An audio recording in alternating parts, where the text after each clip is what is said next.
Nous sommes à Téhéran, capitale de l'Iran, le 19 septembre 1976, peu avant minuit.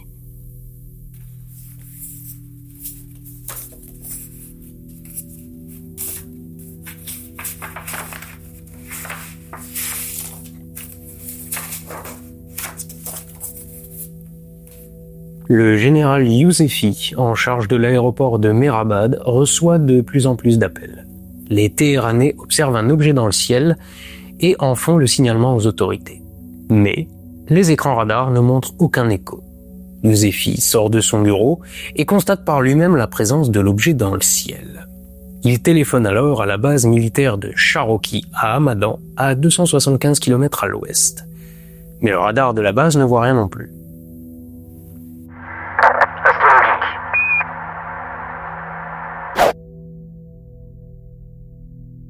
Il demande donc l'envoi d'un chasseur en reconnaissance. Il est alors 1h du matin. Le lieutenant Yadi Nazeri fait décoller son McDonnell Douglas F-4 Phantom, accompagné d'un officier d'armes en place arrière, puis met le cap sur Téhéran. Mais, arrivé sur place et alors qu'il se dirige vers l'objet, le F-4 subit un brouillage. Nazeri se retrouve dans le noir. Radar, avionique, radio, tous les systèmes électriques de l'appareil s'éteignent en même temps. Incapable de poursuivre sa mission, le pilote fait demi-tour. Et à peine son attitude se montre moins agressive vis-à-vis de l'objet, que tous ses instruments se rallument. À 1h40, un deuxième F-4 décolle, piloté par le lieutenant Parviz Jafari. Quand lui aussi arrive près de Téhéran, il tente une accroche radar sur l'objet et le verrouille. L'instrument indique une distance de 27 nautiques, soit environ 50 km, et la signature d'un KC-135, les appareils de ravitaillement américains. Sauf qu'un KC-135 ne s'illumine pas comme un sapin de Noël. En effet, Jafari indique dans son rapport de mission que l'objet émettait des lumières stroboscopiques bleues, vertes, rouges et oranges, si vite qu'elles semblaient toutes clignoter en même temps. Le F-4 prend alors l'objet en chasse, quand soudain, Jafari voit une lumière filer dans le ciel. Vers lui. Un missile. Il entame alors en urgence une manœuvre d'évitement et décide de répliquer avec un missile Sidewinder à guidage infrarouge. Mais alors qu'il active son armement, lui aussi subit un brouillage d'origine inconnue et se retrouve dans le noir.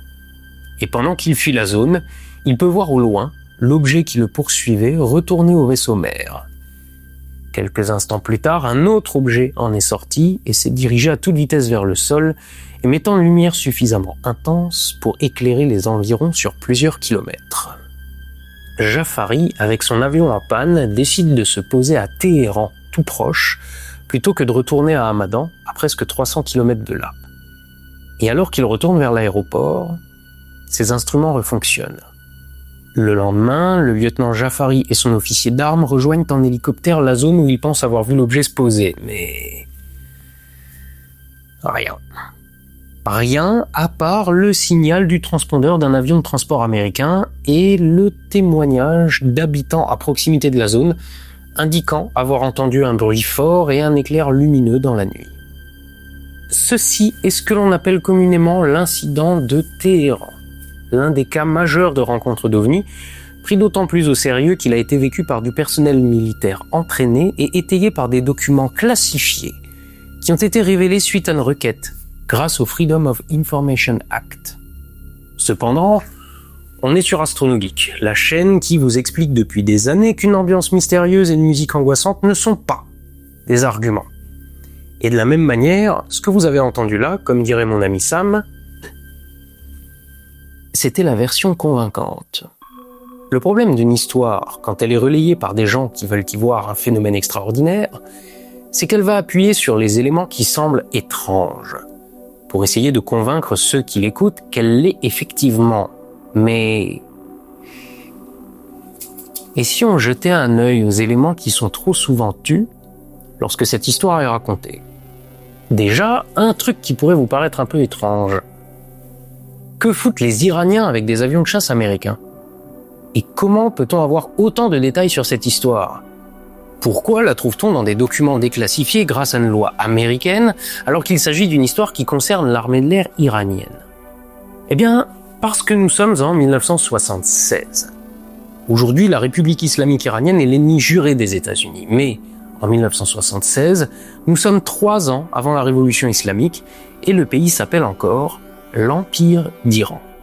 À cette époque, le Shah, oui, c'est comme ça qu'on appelle l'empereur d'Iran, est un allié des États-Unis, qui l'ont aidé à obtenir le pouvoir pour tenir tête aux soviétiques et aux islamistes. La corruption du régime et les excès de son service de sécurité intérieure vont créer une opposition grandissante, jusqu'à des manifestations, puis des émeutes. Le Shah refuse une réponse violente qui risque de dégénérer, mais comme la police ne dispose pas d'armes non létales comme des gaz lacrymogènes ou des lances à eau, les débordements débordent et finissent par être réprimés dans le sang. C'est le vendredi noir. Le tout dégénère en une déstabilisation profonde du pays. Le Shah part se mettre en sécurité en Égypte, mais ce départ sera finalement un exil. L'ayatollah Khomeini prend le pouvoir, instaure la République islamique, et on passe de ça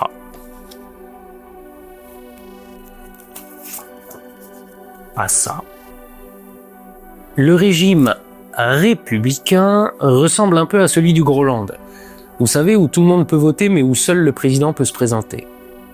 En Iran, l'ayatollah devient guide suprême. Bon, déjà avec un nom pareil, tu la sens, la grosse démocratie. Il a le contrôle de l'armée et des services de sécurité. Un président est élu pour 4 ans, mais le guide suprême a un droit de veto sur les candidats. Dans la même période, le Shah tombe malade d'un cancer. Il est accueilli aux États-Unis pour être soigné. Le régime islamique, qui veut exécuter le Shah, fait traquer sa famille et déclare les États-Unis le grand Satan et les ennemis de la révolution. Et Israël aussi, parce qu'ils sont juifs. L'ambassade américaine est prise d'assaut et ses occupants faits otages. Le régime se saisit des documents qui s'y trouvent et met à sac le bâtiment. Bon, après, ça fait que se dégrader, les ricains tentent de se faire épauler par Saddam Hussein pour mettre en place un coup d'État pour destituer l'ayatollah, ça foire, c'est le bordel. Tout ça pour dire 3 choses.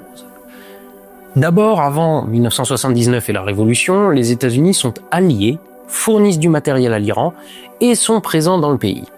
C'est notamment pratique pour la CIA, qui se trouve alors aux portes de l'URSS.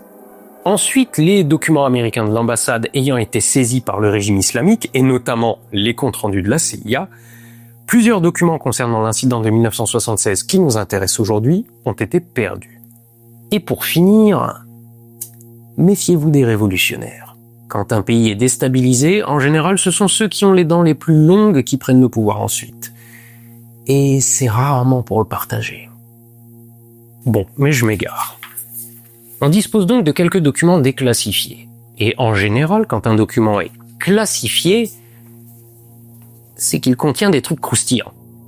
En 1976, l'Iran dispose de 225 McDonnell Douglas F4 Phantom vendus par les États-Unis et est en relation étroite avec son armée.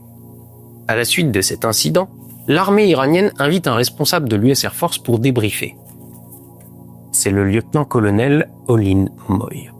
Les notes prises par Moy n'ont pas été jugées suffisamment sensibles pour être classifiées et ont été publiées peu après dans un journal ufologiste américain. Mais en parallèle de ces notes, le lieutenant-colonel rédige un article dans le bulletin trimestriel de service de sécurité de l'US Air Force. Or, ce service demande des habilitations de sécurité. Donc le bulletin est classifié par défaut. Je veux dire, qu'il y ait des infos sensibles dedans ou pas, pour ne pas se poser la question, le bulletin est classifié par défaut.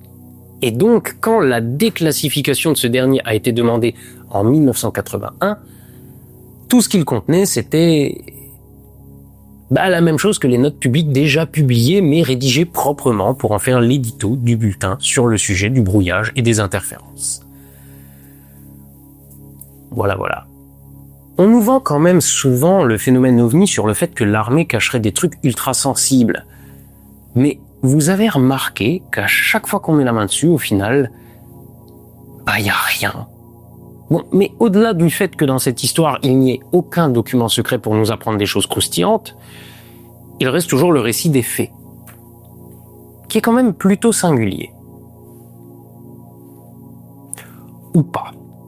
Oui, désolé, mais ça, c'était la version romancée telle qu'elle a été popularisée en 1994 par une émission télé sensationnaliste sur les ovnis. Maintenant, on va s'en tenir un peu plus aux faits effectivement rapportés. Mais avant de commencer, si vous êtes toujours là, puis-je vous faire une suggestion ? Vous abonner. Parce qu'à ce stade-là, si vous êtes encore en train de regarder ma vidéo, c'est sûrement qu'elle vous plaît, et j'en ai un paquet d'autres en réserve. Alors, pour pas les rater, lâchez un petit abonnement. Reprenons donc, mais en nous en tenant aux faits tels que décrits dans le rapport. Notre histoire commence effectivement peu avant minuit, le 19 septembre 1976. Le général Youssefi ne reçoit pas une avalanche d'appels téléphoniques. Il en reçoit 4. Les habitants de Téhéran qui téléphonent ne voient pas un vaisseau ou un objet dans le ciel. Youssefi et les Téhéranais qui ont appelé ont tous décrit l'objet de la même manière. Un point immobile dans le ciel semblable à une étoile, mais beaucoup plus brillant. Or, si on regarde un éphéméride à cette date, on se rend immédiatement compte de la présence ce soir-là dans le ciel de Jupiter. Cette explication, sûrement trop simpliste aux yeux des ufologues voulant croire à la présence d'un engin d'outre-espace, a été réfutée au prétexte que Jupiter ne se trouvait pas au bon endroit dans le ciel. En effet, Jupiter se trouvait au sud et les appareils ont décollé vers l'est. Oui. Pour rejoindre Téhéran, 275 km à l'est, où on s'attendait à trouver l'objet.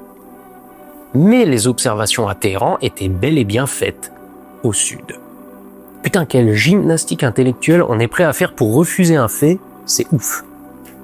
Ensuite, je peux pas m'empêcher de constater que la description faite par le pilote du second F4, à savoir un objet clignotant de toutes les couleurs en même temps, ça ressemble beaucoup à ça. Ça, c'est l'étoile Sirius, avec un zoom beaucoup trop fort et complètement défocalisé, qui scintille à cause de la convection atmosphérique. Une fois hors focus, on voit bien qu'on a droit à peu près toutes les couleurs. Alors, certes, si vous connaissez un petit peu ma chaîne et l'astronomie, vous allez me dire que les planètes ne scintillent pas. Certes.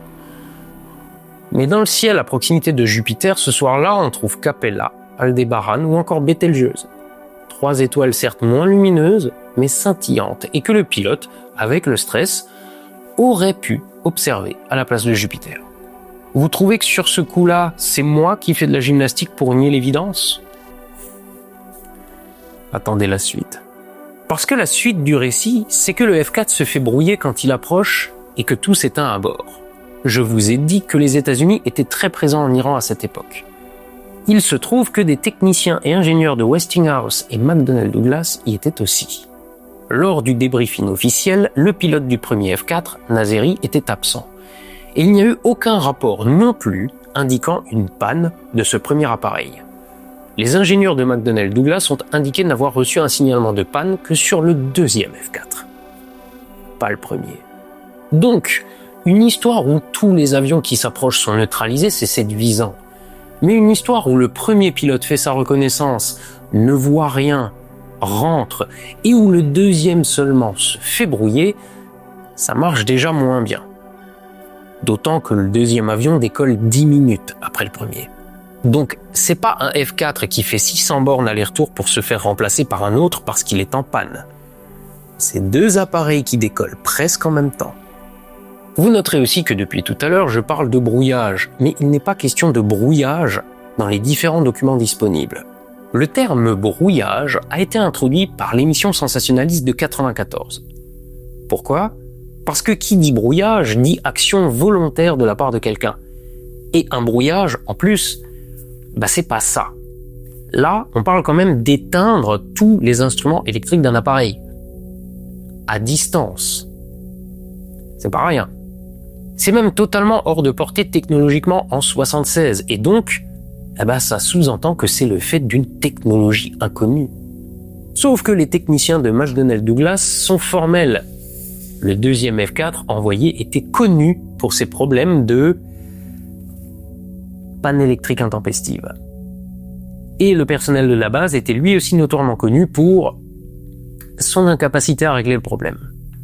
Parce qu'ils ont fait appel aux ingénieurs de McDonnell Douglas pour le faire à leur place. Et c'est pas la seule chose qu'ils leur ont demandé d'arranger. Rappelez-vous, à ce moment de l'histoire, le premier F4 n'a en fait rien, et le deuxième, avant sa panne généralisée, accroche un objet au radar. Un radar qui lui indique un écho à 27 nautiques avec la signature d'un KC-135. Sauf que non. Là aussi, c'est une invention de l'émission télé. Le radar du F4, qui est un radar primaire, donc qui renvoie juste un écho, ne peut pas dire ce qu'il a en face de lui. Il capte uniquement un écho avec une certaine intensité. Et il n'a rien verrouillé du tout. Mais genre jamais. Le machin était lui aussi complètement aux fraises, ne marchait juste pas, y compris lors d'autres vols avant l'incident, et a dû faire l'objet d'une intervention des ingés de McDonnell Douglas. Autre élément qui n'est pas anodin, les pilotes et officiers d'armes envoyés le soir-là n'avaient jamais volé de nuit. Ce vol d'interception d'OVNI est le seul vol de nuit qu'ils ont fait en étant en poste à la base de Cherokee. D'ailleurs, dans son rapport, l'officier de l'US Air Force indique que les pilotes ont eu du mal à se poser parce qu'ils n'arrivaient pas à régler leurs lunettes de vision nocturne. Et parce qu'ils n'avaient jamais volé de nuit, ça nous donne un indice intéressant sur ce qui s'est passé ensuite, à savoir le tir de missile de la part de l'OVNI. En effet, le soir-là, on était aussi au maximum de l'essaim d'épicides et à la fin des draconides. Des essaims d'étoiles filantes, qui sont réputées pour ne pas être très nombreuses, mais qui peuvent être très lumineuses. Ça, c'est une draconide. Maintenant, imaginez que vous êtes à bord de votre F4 tout moisi pendant votre premier vol de nuit qui est censé être une interception d'un appareil non identifié, et vous voyez passer ça. Alors, vous allez peut-être me dire qu'il a peut-être vu passer un bolide dans le ciel, ou peut-être pas. Sauf que, il n'était pas le seul. La nuit-là, un bolide a illuminé le ciel et a été rapporté un peu partout dans les pays méditerranéens ainsi qu'en Iran. Les bolides sont notoirement connus pour donner lieu à des témoignages complètement erronés concernant leur distance réelle. Les témoins décrivent toujours la lueur comme atterrissant tout près, derrière la montagne, derrière la colline, etc. Certains font même le déplacement en espérant ramasser une jolie météorite, alors que le météore brûle à des centaines de kilomètres de là. Mais comme il se déplace souvent à 10 ou 20 km par seconde, il donne l'impression, par sa vitesse, d'être tout près. En fait, c'est assez drôle parce qu'il existe pas mal de rapports où des pilotes expérimentés, lors de vols de nuit, ont déclenché des manœuvres d'évitement soudaines en voyant apparaître une lumière semblant filer dans leur direction, en les prenant pour des missiles ou simplement des avions, alors qu'en fait, il s'agissait d'étoiles filantes. Et donc, quand le lendemain, les pilotes ont fait une reconnaissance en hélicoptère, le fait qu'ils n'aient rien trouvé à part des témoins disant avoir vu eux aussi une lueur dans le ciel et entendu du bruit, dans une zone où des avions de chasse sont passés à toute berzingue, et du coup, le fait d'avoir capté en parallèle le transpondeur d'un avion de transport est en fait inintéressant. Je résume. Nous sommes à Téhéran, capitale de l'Iran. Le 19 septembre 1976, peu avant minuit. Le général Yousefi, en charge de l'aéroport de Mehrabad, reçoit 4 appels. Des Téhéranais voient une lueur fixe dans le ciel, là où se trouve Jupiter. Les écrans radars ne montrent aucun écho. Yousefi sort de son bureau et constate par lui-même la présence d'une étoile plus brillante que d'habitude. Il téléphone alors à la base militaire de Cherokee, à Hamadan, à 275 km à l'ouest. Mais le radar de la base ne voit rien non plus. Étonnant. Il demande donc l'envoi d'un chasseur en reconnaissance. Il est alors 1h30 du matin, le lieutenant Yadi Nazeri fait décoller son McDonnell Douglas F4 Phantom, accompagné d'un officier d'armes en place arrière. Puis, met le cap sur Téhéran. C'est leur premier vol de nuit. Mais arrivé sur place, Nazeri ne voit rien, et il ne se passe rien de particulier. 10 minutes plus tard, arrive le F4 du lieutenant Parviz Jafari et son officier d'armes, dont c'est pour eux aussi le premier vol de nuit. Et le radar, dont on sait déjà qu'il ne marche pas, verrouille un truc à 27 nautiques. Le F4 prend alors l'objet en chasse. quand soudain, Jafari voit une lumière filer dans le ciel, comme tout un tas d'autres témoins à des centaines de kilomètres à la ronde. Il entame alors en urgence une manœuvre d'évitement et décide de répliquer avec un missile Sidewinder à guidage infrarouge. Sauf que le système électrique de son avion, qui saute régulièrement, saute. Et pendant qu'il fuit la zone, il peut voir au loin le bolide lumineux tomber vers l'horizon. Jafari, avec son avion en panne, décide de se poser à Téhéran en galérant bien parce qu'il n'a jamais fait d'atterrissage de nuit. Le lendemain, lui et son officier d'armes rejoignent en hélicoptère la zone où ils pensent avoir vu l'objet se poser, mais y a rien à part des témoins qui ont vu la lueur et entendu le grondement des avions de chasse. Fin. Et comme d'habitude, quand on creuse un peu, on se rend compte que les éléments les plus fantasques de l'histoire n'ont pas existé ou ont été tournés de manière à avoir l'air fantastique. Les études faites par le GEPAN sur les signalements qui lui sont faits révèlent que plus de la moitié des témoignages d'OVNI se révèlent être la Lune, Vénus ou Jupiter. Un commandant d'aéroport ne reçoit pas de formation à l'astronomie et un pilote de chasse n'ayant jamais volé de nuit n'est pas plus renseigné. Cette histoire ne contient aucun élément réellement extraordinaire. Tout juste une poignée de coïncidences et encore pas folichonne non plus.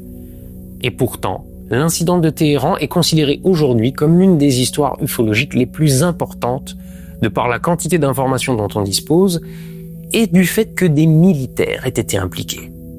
En gros, la recette habituelle. S'il y a des militaires dans l'histoire, c'est que c'est vrai. S'il y a des documents classifiés, c'est que ça doit être important. Si des pilotes le disent, ils peuvent pas se tromper. Mais les militaires sont juste des gens du peuple qui se sont engagés. On classifie un peu tout et n'importe quoi. Et un pilote débutant qui a jamais fait de vol de nuit ou n'a aucune connaissance particulière en astronomie, et qui en plus est en situation de stress, n'identifiera pas plus Jupiter ou un bolide que Tata Huguette à sa fenêtre. Des visites de vaisseaux extraterrestres sur Terre, ça serait vachement bien, à cause des implications que ça pourrait avoir sur le voyage interstellaire. Mais si j'espère que ce soit vrai, je ne suis pas pour autant disposé à croire n'importe quoi qui irait en ce sens. Je dois donc trier les histoires d'OVNI pour écarter les méprises, et l'incident de Téhéran présente toutes les caractéristiques de la fausse piste. Il me paraît donc plus raisonnable de l'écarter. Alors, en attendant de meilleures histoires, levez les yeux au ciel, soyez astronogeek, et à la revoyure.